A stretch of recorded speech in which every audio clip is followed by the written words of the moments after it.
വാർത്ത പരത്തിയവരോട് ചോദിക്കുന്നതല്ലേ നല്ലത്. എനിക്കതുമായിട്ട് ബന്ധമില്ല. ഞാൻ അങ്ങനെയൊന്നും പറഞ്ഞിട്ടില്ലല്ലോ. അത് എന്നെ മത്സരിപ്പിച്ചത് പാർട്ടിയാണ്. മത്സരിക്കാൻ പറഞ്ഞ മത്സരിക്കും, മത്സരിക്കണ്ടെന്ന് പറഞ്ഞാൽ മത്സരിക്കത്തില്ല. ആയിക്കോട്ടെ, അപ്പോഴും പാർട്ടി തന്നെ തീരുമാനിച്ചോട്ടെ. ഒരു ഉപതെരഞ്ഞെടുപ്പിലൂടെ വന്നതാണ്, 1.5 വർഷം ആയിട്ടുള്ളൂ. അപ്പോൾ അങ്ങനെ ഈ മത്സരത്തിൽ മാറി നിൽക്കേണ്ട ഒരു സാഹചര്യത്തെ വിഷമത്തോടെയാണ് കാണുന്നത്. അത് പിന്നെ ഞാനൊരു പൊതുപ്രവർത്തകനായിട്ട് ഒരു 10-18 വർഷത്തിലേറെയായി. ഈ 18 വർഷത്തിനിടയിൽ ജനപ്രതിനിധിയായത് 1.5 വർഷം മാത്രമാണ്. പൊതുപ്രവർത്തനത്തിന് ജനപ്രതിനിധിയാകണം എന്നുള്ള നിർബന്ധ ബുദ്ധിയുള്ള ആളൊന്നുമല്ല ഞാൻ. അപ്പോൾ അതുകൊണ്ട് ജനപ്രതിനിധി ആവുക എന്ന് പറഞ്ഞൊരു വലിയ അവസരമാണ്. നമസ്കാരം. നമ്മുടെ രാഹുൽ മാക്കൂട്ടത്തിൽ പാലക്കാട് സ്മൈൽ പദ്ധതി സ്റ്റാർട്ട് ചെയ്തിരിക്കുന്നു. സ്മൈൽ പദ്ധതിയുടെ ആദ്യത്തെ വീടിൻ്റെ താക്കോൽദാനം ഇന്നിപ്പം നിർവഹിച്ചിരിക്കുകയാണ്. MLA ആയാൽ ആദ്യം എന്ത് ചെയ്യും എന്ന ചോദ്യമാണ് ചോദിച്ചത്. അപ്പോൾ ഏതെങ്കിലും ഒരു വൻകിട പദ്ധതിയെപ്പറ്റി പറയുന്നതിനപ്പുറം പാലക്കാട് നിയോജകമണ്ഡലത്തിലെ വോട്ട് ചോദിച്ച വിവിധ ഭാഗങ്ങളിലേക്ക് ചെന്നപ്പോൾ ഞാൻ കണ്ട മനുഷ്യന്റെ ഏറ്റവും പ്രധാനപ്പെട്ട വിഷമങ്ങളിലൊന്ന്, പ്രതിസന്ധികളിലൊന്ന് തലചായ്ക്കാൻ സ്വന്തമായ ഒരു കിടപ്പാടമില്ലാത്ത സാഹചര്യമാണ്. ഒരു വലിയ പ്രശ്നമാണ്. ഇപ്പോൾ സർക്കാരിൻ്റെതായ 2 പദ്ധതികളുണ്ട്. PMAY ഉണ്ട്, അതുപോലെ തന്നെ ലൈഫ്. ഞാൻ അതിൻ്റെ ഒരു രാഷ്ട്രീയ വിമർശനത്തിലേക്കൊന്നും കിടക്കുന്നില്ല. പക്ഷേ അതിൻ്റെ കാലതാമസങ്ങൾ, അതുപോലെ തന്നെ അതിൻ്റെ വലിയ മോഹൻ സാറിനായാലും ചെയ്ത ലോകം മുഴുവൻ കീഴടക്കിയിട്ട് വന്നാലും സ്വന്തം വീട്ടിൽ സ്വന്തം മുറിയിൽ ഒന്ന് കിടക്കുക എന്നുള്ളതാണ് ഏറ്റവും സന്തോഷമായി ഇരിക്കുക എന്നുള്ളത്.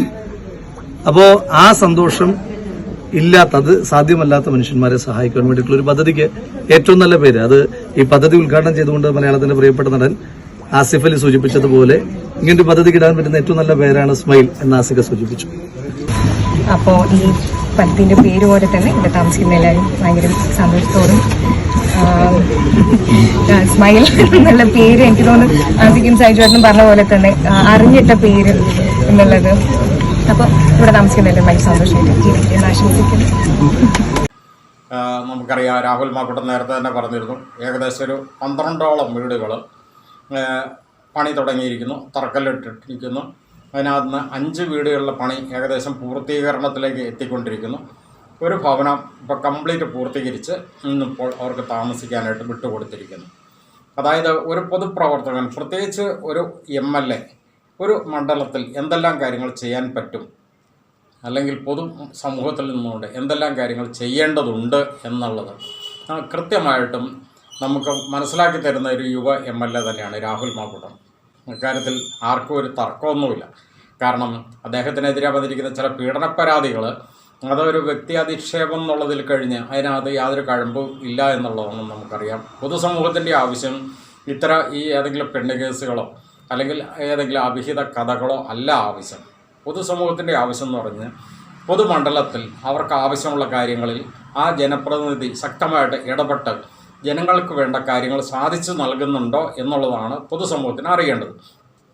ആ ഒരു വിഷയത്തിനകത്ത് രാഹുൽ മാക്കൂട്ടത്തിന് 100-ൽ ഒരു 99% മാർക്കും നൽകാം എന്ന് തന്നെയാണ് നമുക്ക് ഇവിടെ പറഞ്ഞു വെക്കാനുള്ളത്. കാരണം അദ്ദേഹത്തിൻ്റെ ആ പ്രവർത്തന മികവ് തന്നെ അതിനകത്ത് നമ്മൾ എടുത്തു കാണേണ്ടത്, അദ്ദേഹം ഏറ്റവും ജൂനിയർ ആയിട്ടുള്ള ഒരു MLA ആണ്. അതിനേക്കാളെല്ലാം ഒരു വളരെ ഷോർട്ട് പീരീഡിലേക്ക് മാത്രം MLA ആയിരിക്കുന്ന ഒരു വ്യക്തിയാണ്. ഉപതെരഞ്ഞെടുപ്പിലൂടെ പാലക്കാട് നിന്നും ജയിച്ചു വന്ന ഏകദേശം ഒരു 1.5 വർഷക്കാലം അതിനോടകം അദ്ദേഹത്തിനെതിരെ വ്യക്തിയാധിക്ഷേപത്തിൻ്റെ പേരിൽ അദ്ദേഹത്തിന് ഒത്തിരി ക്രൂശിക്കപ്പെട്ട കാര്യം നമുക്കറിയാം. പക്ഷേ എങ്കിൽ പോലും കൂടെ പൊതുസമൂഹത്തിൽ, പ്രത്യേകിച്ച് മണ്ഡലത്തിൽ ഉള്ള ഒരു പ്രവർത്തനങ്ങളിൽ ഒരു മില്ലിമീറ്റർ പോലും ഒരു പിഴവ് വരുത്താതെ തന്നെ വളരെ ശക്തമായിട്ട് അദ്ദേഹം പ്രവർത്തിച്ചിരുന്നു. അത് പാലക്കാട്ടുള്ള ജനങ്ങൾക്ക് കംപ്ലീറ്റ് അറിയാവുന്ന ഒരു കാര്യമാണ്. അതിൻ്റെ ഭാഗമായിട്ടാണ് ഇത്തരം വികസന പ്രവർത്തനങ്ങൾ. അതിപ്പോൾ ഈ സ്മൈൽ പദ്ധതി എന്നുള്ളത് അദ്ദേഹത്തിൻ്റെ പേഴ്സണലായിട്ടുള്ള ഒരു പദ്ധതി ആണെങ്കിൽ പോലും അവിടെയുള്ള സമൂഹത്തിലുള്ള കുറേ നല്ല മനസ്സുള്ള കുറേ ആൾക്കാരെ കൂട്ട് യോജിപ്പിച്ചുകൊണ്ട് അദ്ദേഹം നടത്തുന്ന ഒരു പദ്ധതിയാണ് സ്മൈൽ പദ്ധതി. അതായത് ശരിക്കും പറഞ്ഞാൽ വീടില്ലാത്തവർക്ക് കൊടുക്കുന്ന വീടുകൾ, അതായത് സർക്കാരിൻ്റെ കണക്കിൽ പെടാത്ത കുറേ ജനങ്ങളുണ്ട്. കാരണം നമുക്കറിയാം, സർക്കാരിൻ്റെ ലൈഫ് പദ്ധതി എന്നൊക്കെ പറഞ്ഞു കഴിഞ്ഞാൽ അത് പലപ്പോഴും സർക്കാരിന് താല്പര്യമുള്ളവർക്കും അല്ലെങ്കിൽ പാർട്ടിക്കാർക്ക് താല്പര്യമുള്ളവരും ഇങ്ങനെയുള്ള കുറേ വിഭാഗത്തിന് മാത്രമായിട്ടാണ് അത്തരം പദ്ധതികളൊക്കെ നടത്തുന്നത്. അത് തന്നെയല്ല, ആ പദ്ധതികളിൽ പലതും പ്രചരണങ്ങളാണ് ഏറ്റവും കൂടുതലുള്ളത്. പക്ഷേ ഇതങ്ങനെയല്ല. മണ്ഡലത്തിലെ ഏറ്റവും നിർധനരായിട്ടുള്ള, എന്നാൽ എല്ലാവർക്കും കൊടുക്കാനായിട്ടൊരു MLA ക്കൊന്നും സാധിക്കുന്ന കാര്യമൊന്നുമല്ല എന്നുള്ളത് നമുക്കറിയാം.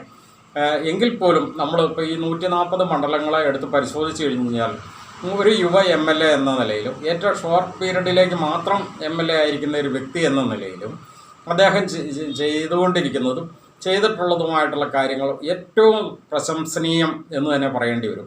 അതിൻ്റെ ഭാഗമായിട്ടാണ് ഈ സ്മൈൽ പദ്ധതി സ്റ്റാർട്ട് ചെയ്തിരിക്കുന്നത്, ഇത്രയും ഡെവലപ്പ് വന്നിരിക്കുന്നത്. ഇന്നിപ്പോൾ ആദ്യമായിട്ട് ഒരു വീടിൻ പണി പൂർത്തീകരിച്ച് അവർക്ക് താമസിക്കാനായിട്ട് വിട്ടുകൊടുത്തിരിക്കുകയാണ്. അതോടൊപ്പം തന്നെ ഒരു 5 വീടിൻ്റെ പണിയും ഏകദേശം തീർന്നുകൊണ്ടിരിക്കുന്നു. ടോട്ടൽ 12 വീടുകളാണ് അദ്ദേഹം തറക്കല്ലിട്ട് ആ പദ്ധതിയായിട്ട് മുന്നോട്ട് പോയിക്കൊണ്ടിരിക്കുന്നത്.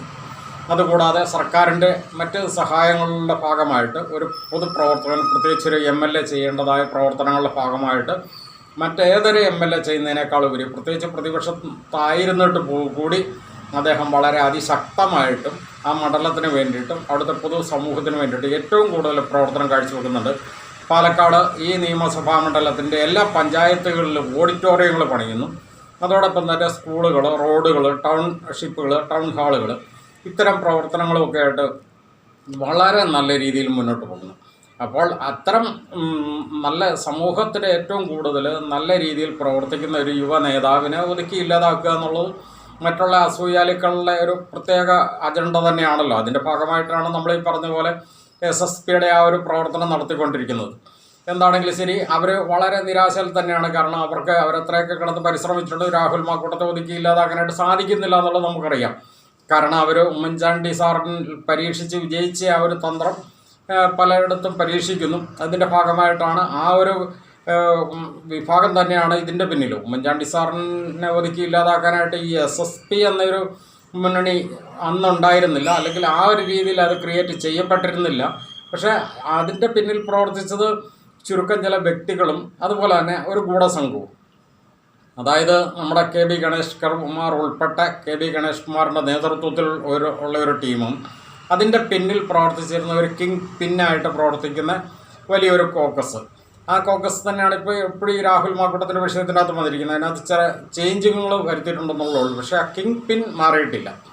അതുതന്നെയാണ് എന്താണെങ്കിലും ശരി. ഉമ്മൻചാണ്ടി സാറിൻ്റെ കാര്യത്തിനകത്ത് അന്ന് മുന്നണി പോരാളിയായിട്ട് ഒതുക്കി ഇല്ലാതാക്കാനായിട്ട് ഇറങ്ങിയ ഗണേഷ് കുമാറിൻ്റെ ഓരോ സംഭവങ്ങളും ഇത്തരം വിഷയങ്ങളും നമുക്ക് പൊതുമണ്ഡലത്തിൽ നമ്മൾ ആദ്യമേ പറഞ്ഞു, ഇത്തരം വിഷയങ്ങളൊന്നും പൊതുസമൂഹത്തിന് വലിയ താല്പര്യമുള്ള വിഷയങ്ങളൊന്നുമല്ല. ഓരോരുത്തരുടെ ഓരോ പെണ്ണ് കേസുകൾ എന്നൊക്കെ പറയുന്നത്. പക്ഷേ എങ്കിൽ പോലും കൂടെ രാഹുൽ മാക്കൂട്ടത്തിൻ്റെ പേരിൽ, ഈ ആരോപണത്തിൻ്റെ പേരിൽ ഏറ്റവും കൂടുതൽ തേജോവധം ചെയ്യാനായിട്ട് ഇറങ്ങിയ KB ഗണേഷ് കുമാറിൻ്റെ ലേലവിലാസങ്ങളെപ്പറ്റി ഇപ്പോൾ ഏറ്റവും കൂടുതൽ ചർച്ച നടന്നുകൊണ്ടിരിക്കുന്നു.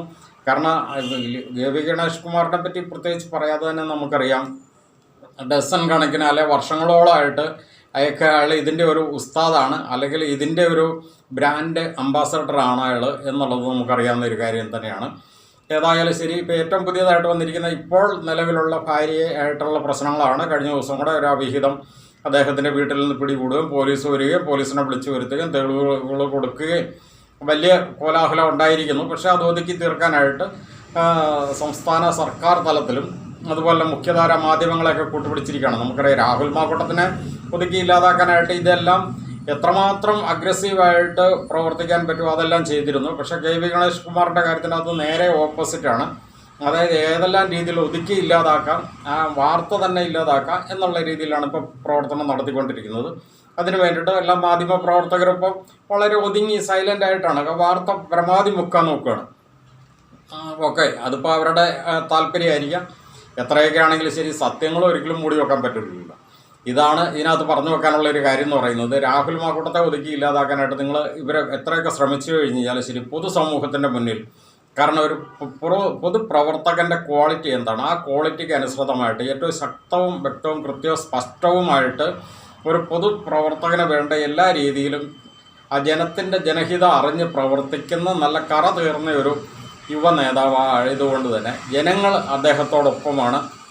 കേരളത്തിലെ കംപ്ലീറ്റ് ജനങ്ങളും ഇപ്പോൾ ഏറ്റവും കൂടുതലായിട്ട് പാലക്കാട്ടെ ജനങ്ങൾ രാഹുൽ മാക്കൂട്ടം ഇല്ല എങ്കിൽ അവിടെ വേറെ ഏതൊരു നേതാവ് വന്നു കഴിഞ്ഞ് കഴിഞ്ഞാൽ ശരി, അവരെ അംഗീകരിക്കില്ല എന്ന് തീർത്ത് പറഞ്ഞിരിക്കുന്ന ഒരു സാഹചര്യത്തിൽ കൂടി രാഹുൽ മാക്കൂട്ടം എന്താണെങ്കിലും ശരി UDF ക്യാമ്പിൽ ഉണ്ടായേ പറ്റൂ. കാരണം ഇല്ല എന്നുണ്ടെങ്കിൽ UDFന് തന്നെ ശരിക്കും ഇവിടുത്തെ ഭരണകൂട ഭീകരത നമ്മളെപ്പോഴും പറയുന്നത് പോലെ തന്നെ ഇവിടുത്തെ പിണറായിസ്റ്റ് ഭരണം എന്ന് പറയുന്നത് വടക്കൻ കൊറിയൻ കിങ് ജോങ്ങിൻ്റെ ഭരണം പോലെ ഒരു ഏകാധിപത്യവും സ്വേച്ഛാധിപത്യവും അതിനേക്കാളെല്ലാം ഉപരി അദ്ദേഹത്തിൻ്റെ കുടുംബം, അദ്ദേഹത്തിൻ്റെ 24 മണിക്കൂർ സ്തുതിപാഠകരായിട്ടുള്ള വ്യക്തികൾക്ക് മാത്രം, പ്രത്യേകിച്ച് അദ്ദേഹത്തിൻ്റെ മകളെ 2ാം കെട്ട് കെട്ടിയ വകയിൽ കിട്ടിയ മന്ത്രിസ്ഥാനം വെച്ച് അലങ്കരിച്ച് നടക്കുന്ന മരുമോനെ ഇനിയാണെങ്കിൽ ശരി മുന്നോട്ടൊന്നും കൊണ്ടുപോകാനും, അതോടൊപ്പം തന്നെ ആ ഭരണത്തിനകത്ത് വന്നിരിക്കുന്ന വീഴ്ചകൾ നമുക്കറിയാം. UDF-ന് മേൽ ഒരു പാലാരിവട്ടം പാലം എന്നുള്ളൊരു പാലം മാത്രമേ ആരോപണം ഉണ്ടായിരുന്നുവെങ്കിൽ ഈ മരുമോൻ മന്ത്രിയുടെ കാലത്ത് ഏകദേശം 1 ഡസനോളം പാലങ്ങളാണ് അപകടത്തിൽപ്പെട്ടിരിക്കുന്നതും മരണങ്ങൾ വരെ സംഭവിച്ചിരിക്കുന്നത്.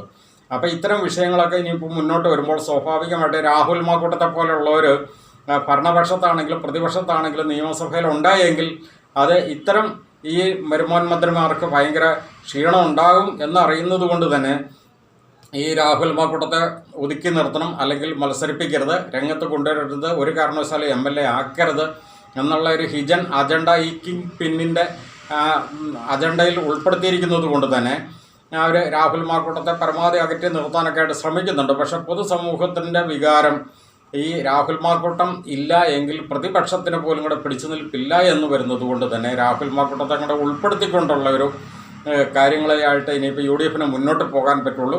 ആ രീതിയിലേക്കുള്ള എല്ലാ പ്രവർത്തനങ്ങളും പൊതുസമൂഹവും ഏറ്റെടുത്ത് പ്രവർത്തിക്കുന്നു. എന്താണെങ്കിലും ശരി, രാഹുൽ മാക്കൂട്ടം നല്ല അജയ്യനായിട്ട്, നമ്മൾ കഴിഞ്ഞ ദിവസം പറഞ്ഞിരുന്നതുപോലെ ഈ 2020 വേൾഡ് കപ്പ്, ക്രിക്കറ്റ് വേൾഡ് കപ്പിൽ സഞ്ജു സാംസൺ വളരെ അജയ്യനായിട്ട് നമ്മുടെ മലയാളികളുടെ അഭിമാനമായി, ഇന്ത്യയിലെ ഏറ്റവും നല്ല താരമായി, മറ്റൊരു രീതിയിൽ പറഞ്ഞു കഴിഞ്ഞാൽ നമ്മുടെ സച്ചിൻ തെണ്ടുൽക്കറുടെ പോലെ അല്ലെ കോഹ്ലിയെക്കാളും എന്ന് പറയുന്ന രീതിയിലേക്ക് ശരിക്കും പറഞ്ഞു കഴിഞ്ഞാൽ നമ്മുടെ സഞ്ജു സാംസൺ ഉയർന്നു വന്നതുപോലെ കേരള രാഷ്ട്രീയത്തിൽ ശരിക്കും രാഹുൽ മാക്കൂട്ടം എന്ന വ്യക്തി വളരെ അജയ്യനായിട്ട് ഉയർന്നു വന്നുകൊണ്ട് തന്നെ ഇരിക്കുന്നു. രാഹുൽ മാക്കൂട്ടത്തെ മാറ്റി നിർത്തിക്കൊണ്ട് കേരള രാഷ്ട്രീയം പോലും ഇനിയിപ്പോൾ മുന്നോട്ട് പോകാൻ പറ്റാത്ത ഒരു സാഹചര്യത്തിലേക്കാണ് കടന്നു വരുന്നത്. കാരണം അത്രയ്ക്കും ജനപിന്തുണ ആ യുവ നേതാവിനുണ്ട്. കാരണം അത്രയും ക്വാളിറ്റി ഉള്ള ഒരു നേതാവ് തന്നെ ആയതുകൊണ്ട് തന്നെ പൊതുസമൂഹം അദ്ദേഹത്തെ വളരെ താല്പര്യത്തോടു കൂടി കാണുന്നു എന്നുള്ളത് പറഞ്ഞുകൊണ്ട് നിർത്തുന്നു. നന്ദി.